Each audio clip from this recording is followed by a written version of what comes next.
저는 이 시간 오늘 세상 종말과 예수님의 재림에 관한 말씀을 좀 드리려고 합니다. 이런 메시지를 요즘 성도들은 진지하게 들으려고 하지를 않아요. 하기야 세상 종말이 가까웠던 말을 반기는 사람이 없죠. 그리고 지난 2000년 동안 교회가 예수님이 재림하신다는 이야기를 해왔지만 아직도 예수님은 오시지를 않고 있습니다. 그래서 많은 성도들이 이제는 이런 말씀에 대해서 좀 면역성이 생겨가지고 들어도 감각이 없어요. 그래서 그런지 요즘에 교회 가면 종말론에 관한 말씀을 전하는 것을 듣기가 좀 어렵습니다. 사람들에게 별로 인기가 없으니까 자연히 안 하게 되나 봐요. 대단히 이것은 위험한 침묵이라고 생각을 합니다. 여러분, 하나님의 말씀을 한번 보시면요, 우리가 세상의 종말이라든지 예수님의 재림, 이건 항상 붙어 다니잖아요. 이 두 가지를 놓고 침묵하면 안 된다는 사실을 금방 알 수가 있습니다. 학자들의 연구에 의존하면 66권 성경 가운데서 30분의 1이 예수님의 재림과 연관된 말씀이라는 결론을 내리고 있습니다. 30분의 1이 세상 종말과 예수님의 재림하고 관계가 되어 있다, 그 말입니다.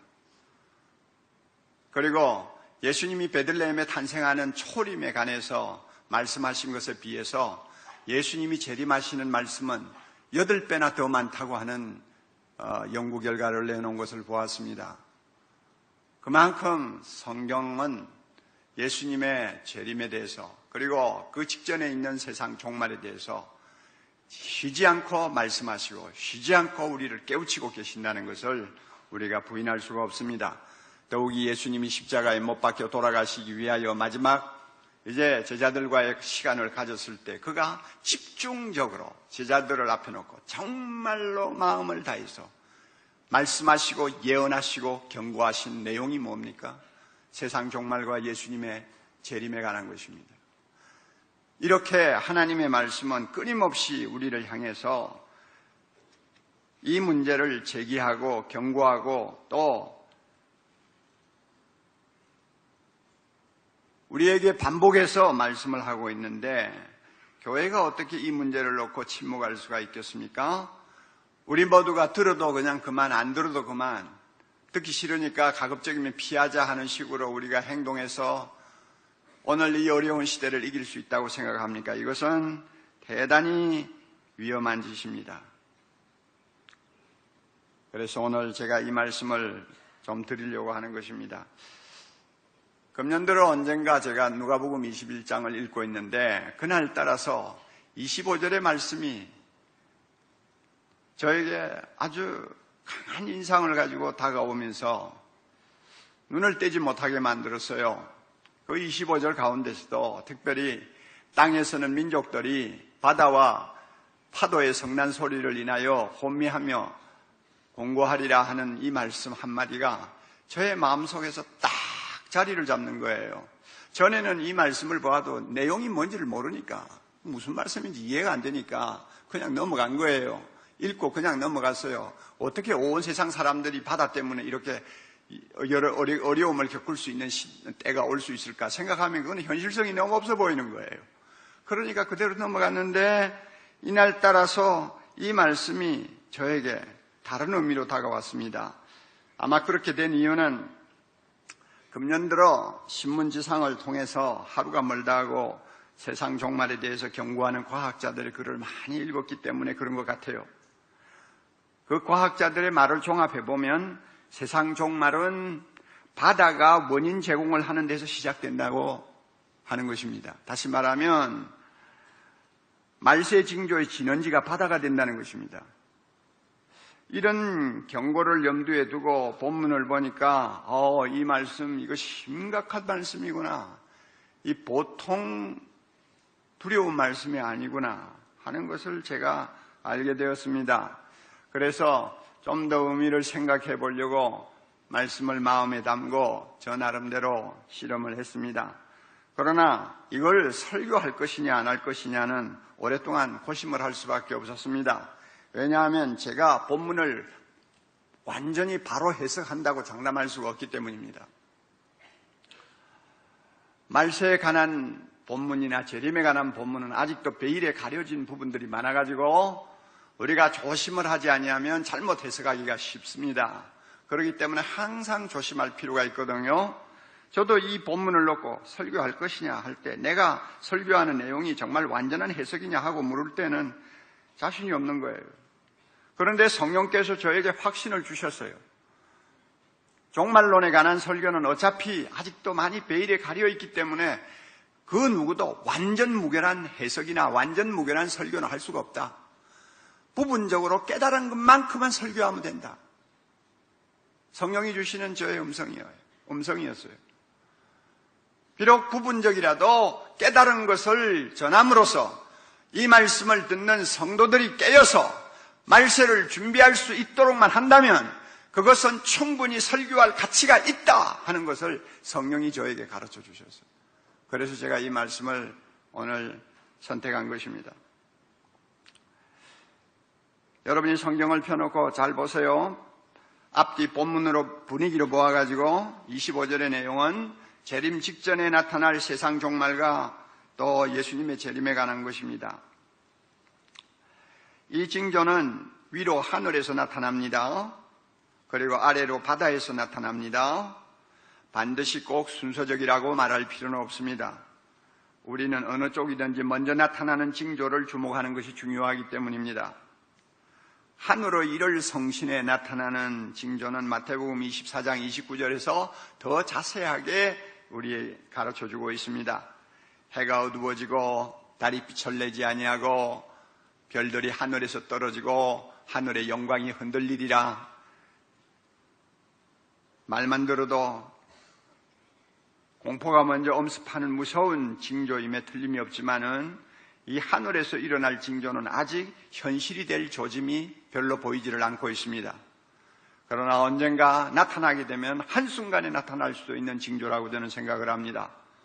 반면에 바다는 좀 다른 것 같아요. 땅에서는 민족들이, 이 말은 전 세계적으로 하는 말과 같습니다. 지구상에 있는 모든 백성들이 바다와 파도의 성난 소리로 인해서 혼란한 중에 공고하리라. 번역이 우리에게는 좀 실감나게 다가오지를 못합니다. 그러나 조금만 생각하면 금방 알 수 있어요. 온 세계 사람들이 바다에서 들려오는 파도의 성난 소리 때문에 심리적 공황 상태에 빠지는 날이 온다는 것입니다. 심리적인 공황 상태가 어떤 것인지 아시죠? 그리고 엄청난 고통을 겪게 된다는 것입니다. 바다 때문에. 왜 그런가? 바다가 변하는 것입니다. 성난 파도 소리도 옛날에 들은 파도 소리가 아닌 거예요. 세계를 불행에 빠뜨릴 수 있는 공포의 대상으로 바다가 바뀌고 있는 것입니다. 이것을 지금 이 말씀 속에 담고 있어요. 그런데 이것은 우리가 성경을 해석하는 그것만으로는 납득이 안 가죠.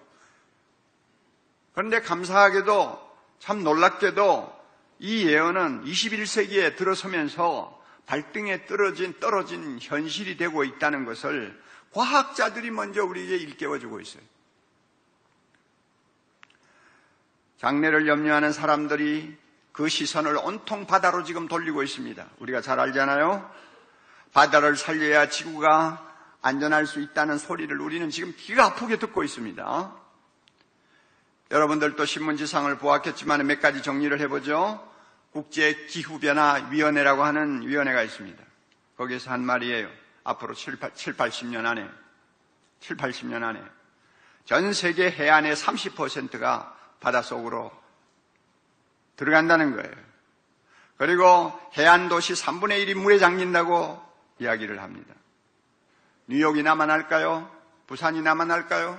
벌써부터 방글라데시는 얼마 지나면 국가로서 완전히 그 존재가 없어질 것이라는 말까지 나오죠. 1억 6천만 명이나 되는 그 나라의 인구가 어디로 가야 됩니까? 엄청난 일이 지금 세계 도처에 서서히 바다로 인해서 일어나고 있는 것입니다. 기상이변, 우리는 너무나 이제 실감나는 사실입니다. 기상이변으로 선진국, 후진국 가릴 것 없이 폭염, 무섭죠? 슈퍼 태풍, 집중호우, 옛날에 들어보지도 못한 말들 아닙니까? 홍수, 해일, 가뭄, 생태계 파괴라든지 이런 것으로 인해서 인명피해는 물론이거니와 엄청난 파괴를 불러올 것이라고 과학자들은 진단합니다. 이런 재난은 그 규모가 너무 커서 핵무기와 같은 대량 살상무기가 될 것이라고 그럽니다. 3년 전에 인도네시아의 바다 지진으로 인해서 생긴 해일로 인해서 한순간에 30만 명이 그냥 사라져버리잖아요. 대량 살상무기예요. 이런 일들이 바다를 통해서 나타날 위험이 점점 다가오고 있다는 것입니다. 북극에 있는 그린란드 해안에 야콥스 하운 빙하가 있는데 그 빙하가 급속도로 녹아내리고 있는 위성사진을 공개하면서 홀랜드 교수는 이런 말을 했어요. 빙하가 녹아 후퇴하는 속도가 과학자들이 기존에 예상한 것보다 훨씬 빨라서 그 다음 말이 중요해요. 지금으로서는 무슨 일이 벌어질지를 알 수가 없어서 바다만 바라보고 앉아 있을 수밖에 없다. 무슨 일이 벌어질지, 북극에 있는 모든 빙하가 녹아버리는 날 무슨 일이 벌어질지 몰라. 바다만 쳐다보고 앉아 있다. 초조한 과학자들은 지구 종말 5분 전이라는 말을 공공연히 합니다. 그리고 지구를 살릴 수 있는 기간은 8년밖에 없다는 말까지 합니다.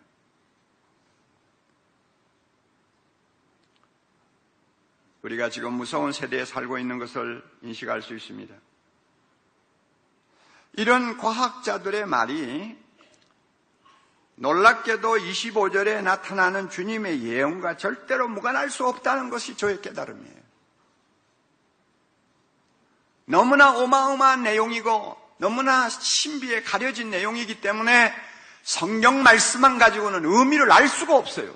어떤 일이 어떻게 이런 일이 일어날 수 있느냐 그렇게 생각할 수밖에 없는데 마침 과학자들의 세밀한 연구를 통해서 과학적인 근거를 통해서 이 말씀이 현실이 될 수 있다는 것을 자꾸 입증을 하고 있는 것입니다.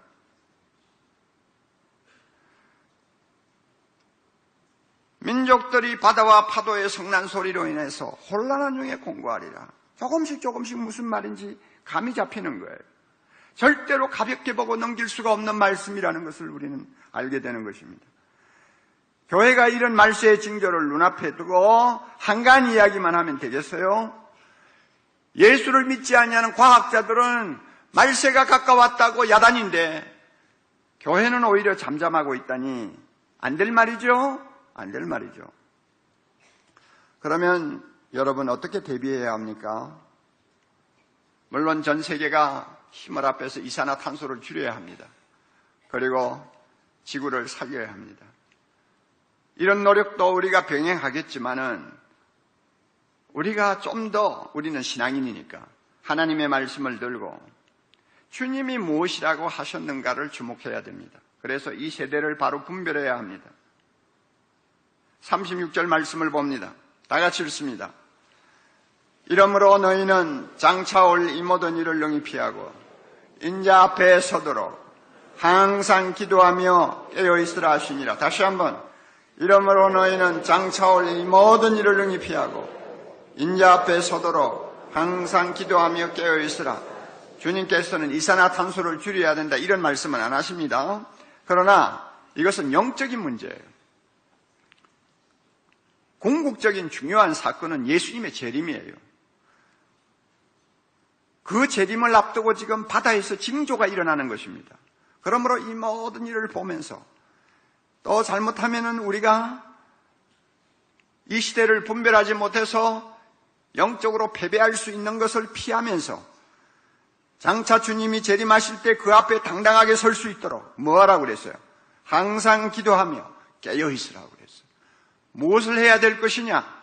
항상 기도하며 깨어있는 거예요. 한마디로 줄이면 깨어있는 거예요. 깨어있어야 됩니다. 이것은 세상 사람들 보고 주님이 말씀하는 거 아니에요. 세상 사람들은 뭐 너나 할 것 없이 다 자고 있잖아요. 영적으로 둔감해서 무슨 말을 해도 귀에 안 들어오는 사람들이에요. 지금 이 말씀을 하는 거 깨어있어야 된다 하는 말은 하나님의 자녀들, 교회 안에 있는 거룩한 성도들을 보고 주님이 하시는 말씀이에요. 왜 이 말은 왜 하시느냐? 마땅히 깨어있어야 될 시간에 잠자고 있는 자들이 교회 안에서 이외로 많아질 수 있는 것이 말세입니다. 열처녀 비율을 보시오. 50%가 잠자고 있어요.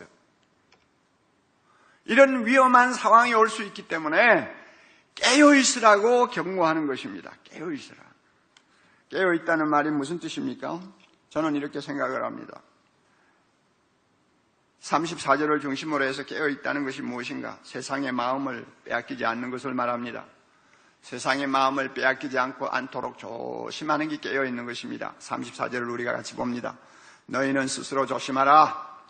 그렇지 않으면 방탕함과 술 취함과 생활의 염려로 마음이 둔하여지고 뜻밖의 그날이 떡과 같이 너희에게 임하리라. 그날이 떡과 같이 너희에게 임하리라. 말씀 잘 보세요. 무엇이 깨어있느냐? 조심하는 거요. 어떻게 뭘 조심하는 겁니까? 내 마음이 세상에 빼앗기지 않도록, 나도 모르게 세상에 마음을 주고 살지 않도록 조심하는 거예요. 이게 깨어있는 거예요. 우리는 잘못하면요, 방탕함과 술 취함에 마음이 빠져버립니다. 이것은 세상의 쾌락을 이야기합니다. 세상 즐기며 세상 사는데 재미가 세상 즐기는 재미에 푹 빠져서 내 마음이 온통 거기가 있는 거예요. 예수 믿는 사람이라고 이런 일이 안 일어난다고 생각합니까, 여러분? 여러분, 성공해 보세요. 돈 좀 벌어 보세요. 하고 싶은 거 다 할 수 있는 능력이 여러분에게 있다고 한번 생각해 보세요. 많은 사람들이 여러분을 보고 참 칭찬하고 여러분을 부러워한다고 한번 생각해 보세요. 모든 것이 내 마음대로 할 수 있는 상황이 되었을 때 나도 모르게 방탕하지 않는다고 자신할 수 있어요? 술에 안 빠진다고 자신할 수 있어요? 즐기고 쾌락을 누리는데 관심이 가지 않는다고 생각할 수 있어요? 여러분 한번 생각해 보세요. 나도 모르게 마음이 그리로 빠져버리는 거예요. 그렇게 세상 사는 재미에 푹 빠지는 사람도 자는 것이지만은 또 하나 있어요. 세상의 염려라는 말 있죠. 생활의 염려로. 이 사람들은 삶이 좀 고달픈 사람들입니다. 이런 고달픈 사람들은 밤낮 없이 그냥 염려하느라고 마음이 거기에 온통 다 빼앗겨버리는 거예요. 이것도 문제예요. 하나님의 자녀는 이래서는 안 되거든요. 염려한다고 문제가 해결될 것이 하나도 없고 주님은 아무것도 염려하지 말라고 하는데 나도 모르게 그냥 세상 사는 삶의 마음이 빼앗기다 보니까 염려의 종이 되어버리는 것입니다. 밤낮 없이 염려함으로써 내 마음이 빼앗겨. 그러다가 나도 모르게 마음이 여기서는 둔하여진다 이랬죠. 잠잔다 하는 말입니다. 잠자는 것이에요.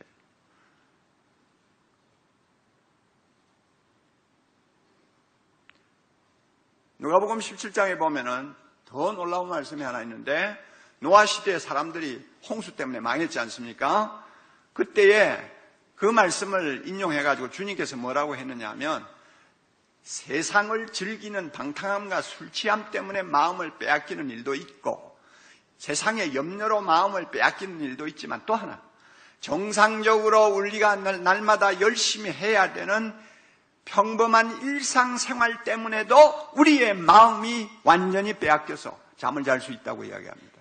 거기에 보면 홍수가 나는 그날까지 사람들은 먹고 마시고 장가가고 시집가고 하다가 홍수가 내렸을 때 다 망했다고 했습니다. 그리고 인자의 이맘도 이와 같으리라. 예수님이 재림하실 때도 이런 일이 일어난다는 것입니다. 자, 우리가 먹고 마시고 열심히 돈 벌고 자녀 키우고 장가가고 시집가고 뭐가 잘못입니까? 다 주님께서 허락하신 일이고 성도들이 기쁨으로 해야 될 일이고 최선을 다해야 되고 하나님이 축복하시는 일인 줄 우리가 믿어요. 그러나 여기에 나도 모르게 홀랑 빠져버리고 말세의 징조에 관심이 없어 예수님의 재림에 대한 소망도 없어 그저 땅의 것만 가지고 홀랑 빠져버리면 그것도 우리를 잠자게 만들 수 있다 하는 것입니다. 우리를 잠자게 만들 수 있다 하는 것입니다.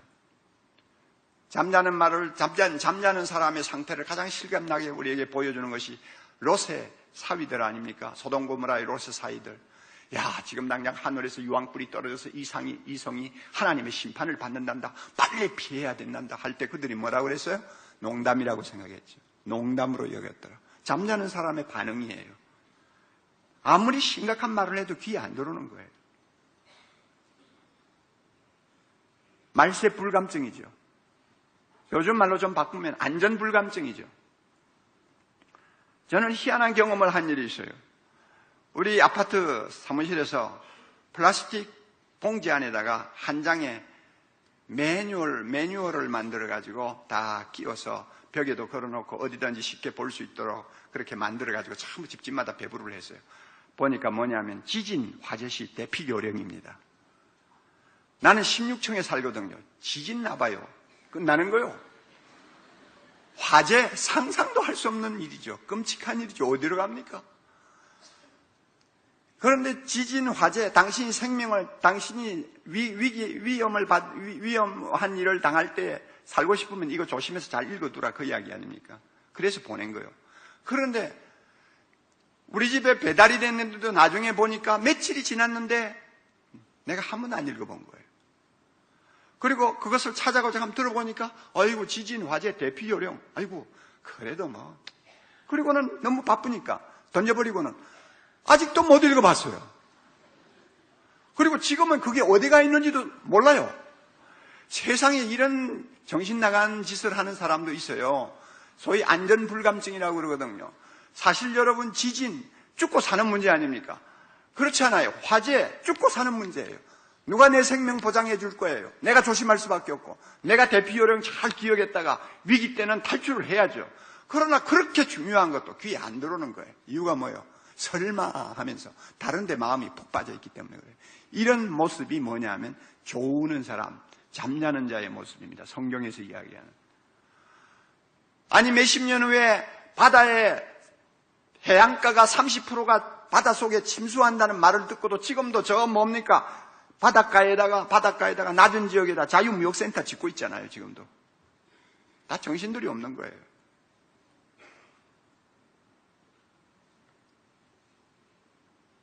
이렇게 되면은 말세의 뜻밖의 덕과 같이 예수님이 재림하시는 너무나 무서운 일을 당할 수가 있습니다.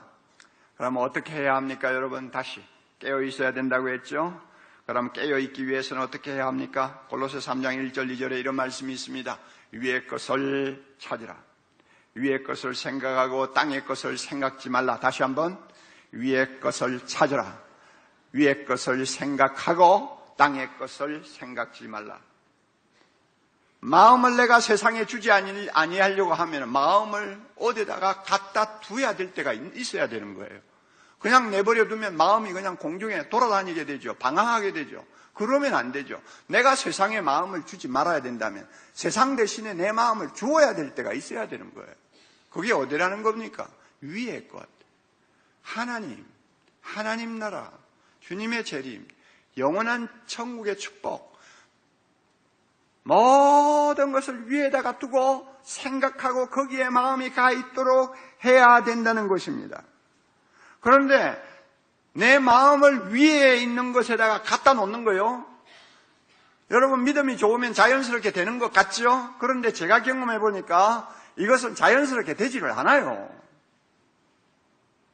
가만히 있는데 되지를 않더라고요.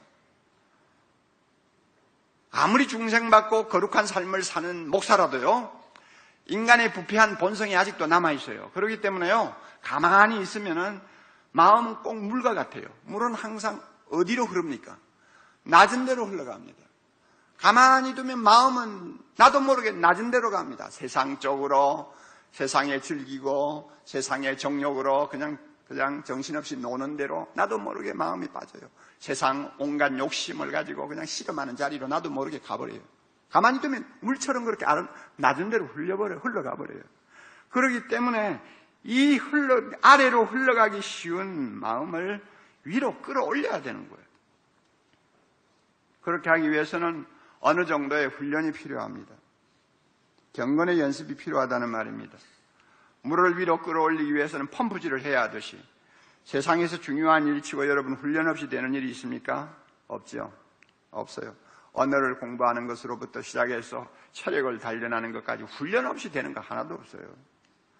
마음을 하나님께 두는 영적인 삶도 마찬가지요. 마음을 위의 것이다 두고 살기 위해서는 훈련이 필요해요. 내 몸을 쳐서 복종시키는 훈련, 이것을 제대로 할 때 아래로 흐르는 마음을 위로 흐르게 만들 수 있어요. 어떻게 훈련하면 좋을까요? 제가 어느 유명한 분의 글을 읽으면서 참 공감하는 것이 있었어요.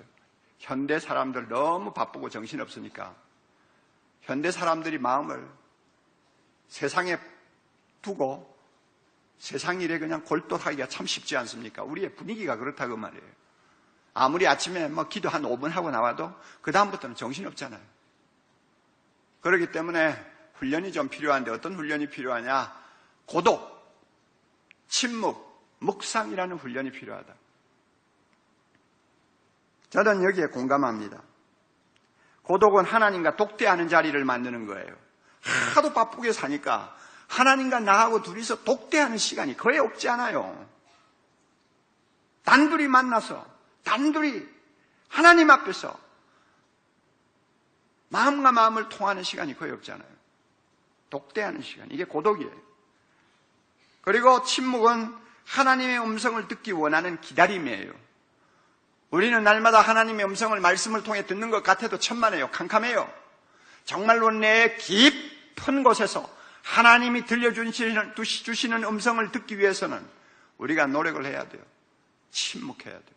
입만 열면 그냥 자꾸 기도하는 그런 습관보다도 하나님이 나에게 뭐라고 말씀하시는가를 듣기를 위해서 침묵하는 것도 너무 중요해요. 한국교회 성도들은 침묵하는 일에 너무 서툴어요.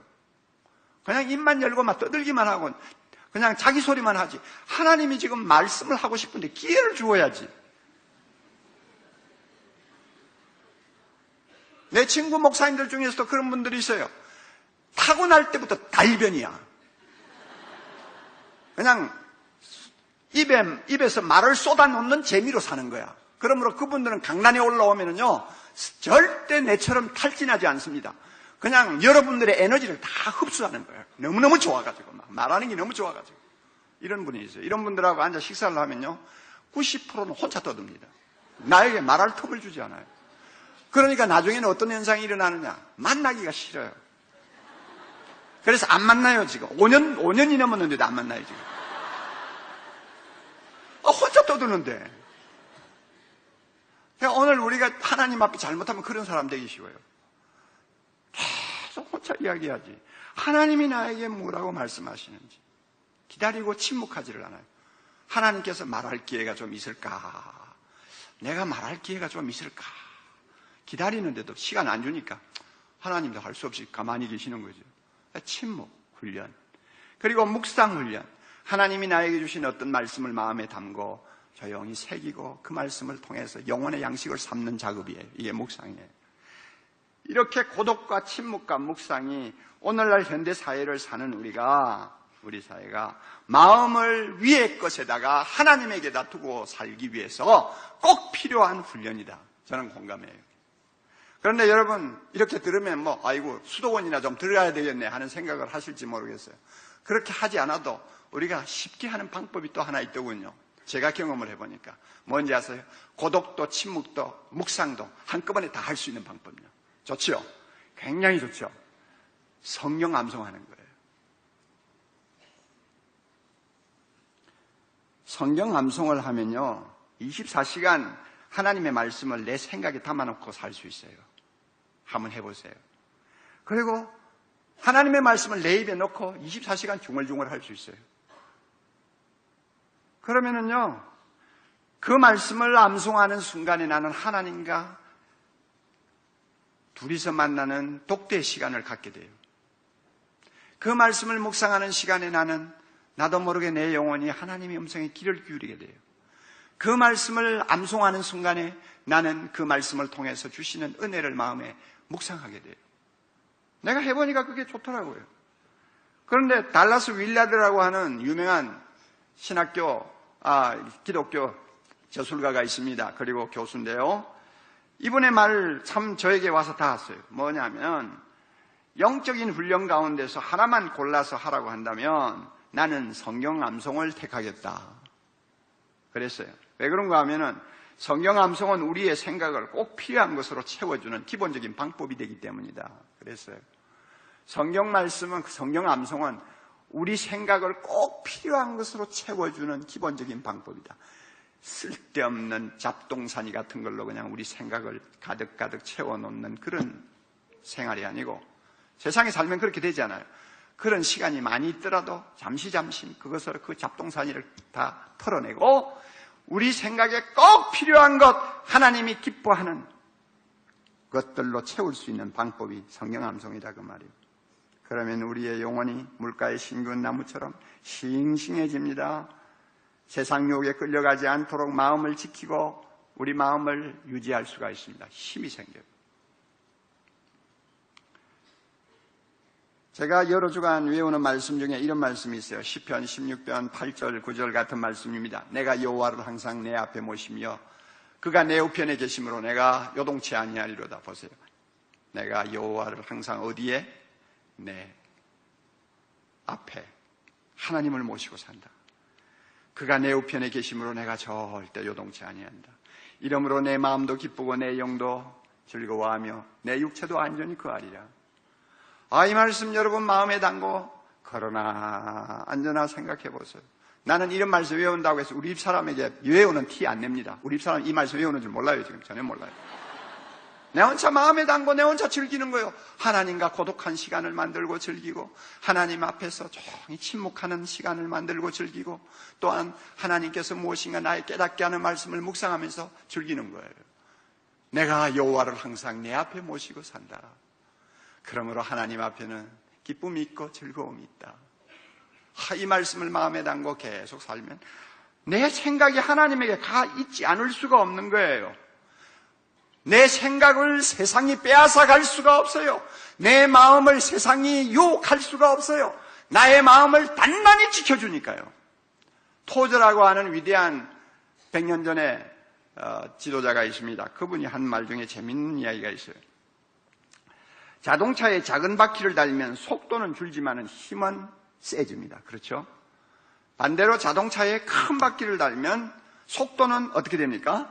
빨라지지만은 힘은 약해집니다. 무슨 말인지 모르시네요. 잘 한번 생각해 보세요. 그렇게 돼요. 바퀴의 중심에서 멀어지면 멀어질수록 속도는 빨라지지만, 다시 말하면 바퀴가 클수록 속도는 빨라지지만은 힘은 그만큼 약해진다 그 말이에요. 이 원리는 우리가 영적인 생활에도 그대로 적용이 됩니다. 우리의 마음의 중심이 되시는 하나님과 나와의 관계가 가까우면 가까울수록 세상 일에는 좀 느리고 약간 좀 모자라는 것처럼 보일 수 있을지 모르지만 그 대신 내 마음을 지키는 영적인 힘은 강해집니다. 반면에 하나님과의 거리가 점점 멀어지면, 그래서 하나님과의 관계가 서먹서먹해지면 세상 일은 재미있게 막 돌아갈지는 모르지만은 내 마음을 지킬 수 있는 힘은, 내적인 힘은, 영적인 힘은 어떻게 됩니까? 약해진다 그 말이에요. 그러므로 고독과 침묵과 묵상을 통해서 하나님과의 관계를 최대한 줄여서 지금 거리에 계시는 하나님을 내가 모시고 그분에게 내 마음을 드리면 내가 영적으로 잠잘 수가 없죠. 세상의 마음을 빼앗길 수가 없죠. 사랑하는 성도 여러분, 노력해보세요. 우리는 지금 깨어 있어야 될 심각한 상황에 놓여 있습니다. 잠자면 안 됩니다. 그러므로 하나님의 말씀을 외우세요. 하나님의 말씀을 주야로 외우면서 하나님과 단둘이 산책하는 고독을 한번 즐겨보세요. 주님의 말씀을 외우면서 주의 음성을 듣는 침묵을 한번 여러분이 즐겨보세요. 주님의 말씀을 외우면서 하나님이 주시는 그 영혼의 양식을 마음에 담고 즐기는 묵상을 한번 즐겨보세요. 그러면 우리 모두는 방탕함이나 술 취함이나 세상의 염려나 일상생활에 깊이 마음을 빼앗겨서 분하여지고 잠자고 제일 마시는 주님도 영접하지 못하는 불행한 자가 되지를 않습니다. 한 가지 더 여러분 알아두셔야 될 것이 있습니다. 우리가 이렇게 온 세상이 잠들어 있는 말세에 혼자 깨어 있으려고 하면 병신되기 마침 좋아요. 안 그러겠어요? 다들 자고 있는데 내 혼자 안 자고 왔다 갔다 하면 그 병신이지 뭐예요. 그건 뭐가 이상한 사람이지. 온 세상이 다 잠자고 있고 교회 안에도 가보면 잠자는 사람들이 수두룩수두룩해서 날마다 만나면 돈 이야기, 그냥 집 산 이야기, 그냥 온통 그냥 땅에 있는 이야기만 쏟아놓는 사람들 틈에서 나는 영적으로 잠자면 안 된다. 내 마음을 하나님께 드리고 나는 산다. 나는 주님이 재림하시는 날을 기다리면서 바다를 바라보고 말세의 징조를 인식하면서 나는 깨어 있어야 되겠다. 이런 생각을 하고 사는 사람은 바보 되기만 하면 좋아요. 노아 시대 한번 보세요. 120년 동안 노아가 한 건 뭐예요? 하나님께서 홍수로 세상을 심판하시겠다고 하니까 그 말씀에 정신이 번쩍 들어가지고 하나님이 시키는 대로 언덕 위에다가 방주 만드는 것을 하느라고 120년 동안 소비했잖아요. 시대에 웃음거리고 아마 그때 매스컴이 있었더라면 아마 이 사람은 완전히 바보 중에 바보가 되었을 거예요. 세상에 그렇게 긴 세월 동안 방주 만드는 데만 정신을 쏟는 그런 멍청한 사람이 어디 있어요? 바보가 돼버린 것이죠. 그러나 여러분 나중에 보면 누가 이긴 사람입니까? 노아가 이겼잖아요. 노아가 이겼어요. 우리도요 잘못하면 그렇게 됩니다. 당연히 또 그렇게 될 수밖에 없습니다. 아프간에 있는 형제들이 지금 돌아왔어요. 저는 거기서 고생한 형제 자매들을 생각해 보면 너무나 마음이 아파요. 특별히 희생당한 아까운 두 생명 생각하면 가슴이 메여요. 정부와 국민에게 큰 부담을 안겨준 것, 우리 한국교회가 머리 숙여 용서를 빌어야 합니다. 다시는 이런 일이 없도록 해야 됩니다. 그렇지만 다른 한편으로는 예수와 그의 복음을 위해 바보가 되기를 주저하지 않았던 그들을 존경하지 않을 수가 없습니다. 세상 사람 앞에 바보 돼 있잖아요. 다들 휴가를 즐기느라고 정신이 없는 무더운 여름철에 자기 돈 써가면서 환경이 열악하고 위험한 아프간으로 날아가는 사람 바보지요. 왜 갔습니까? 사랑으로 봉사하면 그 불쌍한 사람들에게 복음을 전할 수 있는 틈새가 생기지 않을까? 그래서 한 영혼이라도 구원할 수 있도록 하나님이 인도하시지 않을까 하는 단순하고 소박한 마음을 가지고 달려간 거예요. 그 가운데는 몸이 불편한데도 간 사람이 있어요. 갑상선 수술을 한 지도 얼마가 안 되는데 달려간 사람도 있어요. 그 가운데는 여러분 신혼의 단꿈에서 깨어나지 못한 게 아니고 깨어나지 아니한 사람도 달려갔어요. 한참 지금 부부가 즐겁게 살아야 될 시간에 남편 내버려두고 혼자 달려간 여자도 있어요. 불신가정이 다 반대하는데도 갔어요. 심지어 어린 자녀들과 남편을 떼놓고 간 부인도 있어요. 정신 나간 사람이죠. 오해하지 마세요. 예수를 믿는 사람에게는 모든 삶이 다 하나님께 드리는 거룩한 제사입니다. 여름에 휴가를 가서 쉬는 것도 하나님이 기뻐하시고 재미있는 오락을 가지고 한동안 우리가 즐기는 것도 하나님이 기뻐하십니다. 가족들과 오손도손 시간을 만들고 한여름에 좋은 여가를 즐기는 것도 하나님이 기뻐하시는 일입니다. 그러나 우리 예수 믿는 사람들은 깨어있기를 원하는 사람들은 이러한 일상적인 삶에서 매달려만 있으면 만족하기 어려울 때가 있습니다. 어딘가 마음 한 구석이 비어버린 것 같은 생각을 뿌리칠 수가 없습니다. 그럴 때는 얼마간의 시간을 떼어서 아니면 얼마간의 여가를 구별해서 특별한 소명에 몸을 던질 수가 있는 것입니다. 주님이 가라고 하는 곳이면 달려가는 것입니다. 위험한 줄도 알고 고생이 될 줄도 알면서도 달려가는 것입니다. 아프간 형제들이 그렇게 했어요. 그러니까 좀 고상한 말로 이야기하면 그들은 세상 앞에 그리스도의 바보가 다 되어버린 것입니다.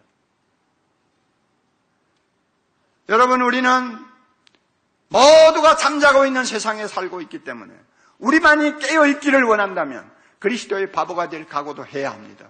세상 사람에게 오해도 받기도 하고 욕을 먹기도 하고 바보 같다는 말도 들어야 됩니다. 독일 교회의 양심이고 순교자였던 위대한 사람이 있습니다. 보네퍼라고 하는 목사님인데요. 이분이 이런 말을 했어요. 우리가 세상 앞에서 그리스도의 바보가 되는 것을 부끄러워하는 사람은 값없이 은혜로 구원받았다고 하는 사실을 이야기할 자격이 없는 사람들이다 그랬어요. 우리는 주님의 은혜로 구원받은 하나님의 자녀입니다. 그러므로 우리는 바보가 될 자격이 있는 사람입니다. 바보가 되어서라도 말세에 깨어있는 것이 중요합니다. 주님은 반드시 오실 것입니다. 분명히 알아두십시오. 주님은 반드시 오십니다. 재림은 속히 오리라. 재림은 속히 오리라의 김박성, 도적같이 오리라의 돌발성을 내포합니다. 언제든지 돌발적으로 일어날 수 있는 사건이요, 예상치 아니한 순간에 찾아올 수 있는 사건입니다. 재림은 가장 위대하고 영광스러운 이슈가 될 것입니다. 구름을 타고 능력과 큰 영광으로 오시는 주님을 우리는 보게 될 것입니다. 온 세상 사람들이 볼 수 있는 육체, 신령한 몸으로 그는 찾아오실 것이고 거룩한 백성들을 주님께서는 하늘에서 영접하실 것입니다. 히브리서 10장 37절 말씀대로 잠시 잠깐 오면 오실 리가 오시리니 지체하지 아니하리라. 우리는 그 주님을 기다리고 있는 사람입니다. 그러므로 여러분, 말세의 징조인 바다를 주목하십시오. 바다로부터 시작하여 일어나는 혹독한 어떤 재난들이 우리 앞에 다가올지 모르지만 분명히 알아둘 것은 그 모든 재난들이 예수님의 재림을 예고하는 확실한 징조가 된다는 사실입니다. 그러므로 여러분, 저는 끝으로 이렇게 여러분에게 묻고 싶습니다. 세상에 마음을 주고 푹 빠져서 살고 있다가 주님이 재림하실 때 가슴 치고 통곡하는 인생 패자가 되고 싶습니까? 아니면은 마음을 높은 곳에 두고 하나님께 두고 준비하고 살다가 깨어 있으면서 살다가 구름 타고 오시는 주님을 만났을 때에 하나님을 찬양하며 주님과 함께 웃는 승자가 되고 싶습니까? 인생의 승리는 마지막에 누가 웃느냐에 달려 있습니다. 재림하시는 주님과 함께 웃는 축복, 영원히 웃을 수 있는 축복을 우리가 누릴 수 있다면 이 사람은 인생의 승자입니다.